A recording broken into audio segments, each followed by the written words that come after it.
It's time for our weekly health and fitness slot. Today is World Diabetes Day. The day was first introduced in 1991 in order to spread awareness about diabetes, its causes, prevention, effects it has on people's lives. Well, the theme this year is the family and diabetes. And for more on that, we're joined in the studio here on the couch by Dr. Maduna-Mathe from Novo Nordisk South Africa. Doctor, good morning. Thank you very much for your time. Thank you.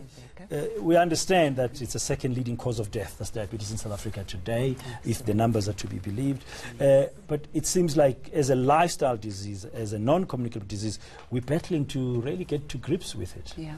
I think that still stands then, because as we look at the figures, we're sitting with about 3 to 3.5 million South Africans that are diagnosed with diabetes, somewhat around 1.5 to 2 million that are pre-diabetic, and 1.5 million South Africans that are undiagnosed. So that I think those figures are quite alarming and speaks to what you're saying, that we're still battling to curb the disease. What are the contributing factors? I mean, is it a lot of it is genetic? Is it unhealthy lifestyle? Is it whether it's triggered by pregnancy? We know in some women as well. What is the cause? I think I would say it's a combination of factors, because remember now diabetes is a metabolic disorder. So yes, there is an element of genes or genetics in it. So one would be predisposed to be diabetic if there is a family history of diabetes in the family, and also what you mentioned correctly, the lifestyle that we currently live, that we uphold as South Africans. So a combination of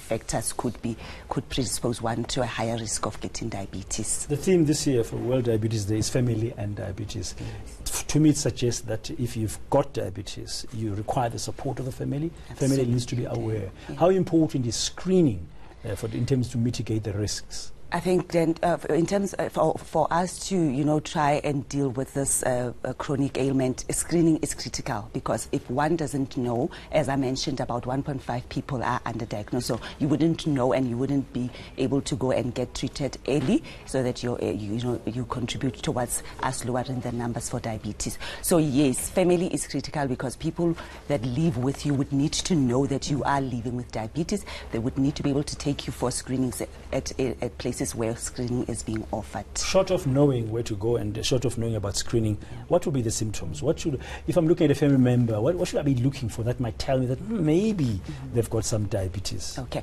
some patients do not present with symptoms, but in those patients that present with symptoms, we have 3 classical symptoms of diabetes. That is, people with frequent thirst or unusual thirst, we call polydipsia, frequent urination or polyuria, and undefined weight loss, like extreme weight loss for no apparent reason. Those are the 3 classic presenting symptoms of diabetes, but there are other common symptoms as well. What are the myths around diabetes? Because we often think, oh, it's the person who eats too much sugar, or it's the person who is overweight who has diabetes as well. Just what are the myths around that? And that it's an older person, it's an old person's illness. Correctly, because I think people, the myths come from misconceptions that we have around diabetes, and that is because the public is not educated on what diabetes is. So you get people thinking it's because people eat too much sugar, hence they end up with diabetes, but it's not necessarily as easy as that, because it is a metabolic disorder, and it's a disorder of glucose metabolism. So there is some disarray in your glucose metabolism. Yeah, I mean, generally people describe diabetes as isifo sugar. It's a sugar disease. Therefore, if I cut out sugar, I am fine. Yes. But there are other nutritional facts around diabetes. Absolutely. So yes, it is a metabolic disorder, because for us to use the fuel that we get from food, we need to be able to break down the glucose that we take from food. So if there is a problem with your hormone, that then goes to break down that and make sure that the glucose in the blood is taken up by the cells to be used as fuel, that's when we develop diabetes. Is it possible that if you're diagnosed with whichever type of diabetes, and there are 3 different types, we understand that, are any of those reversible? Do you come to a point where you don't need the medication and that you're okay? Is that possible? Yes, I think with treating, diagnosing early, screening, testing, diagnosing early, being put on the correct medical child treatment, plus adding an element of what I call diabetes self-monitored education or support, which has been the missing link, if you think about it, for the past decade or so, where we're not empowering our patients to self-manage and monitor their own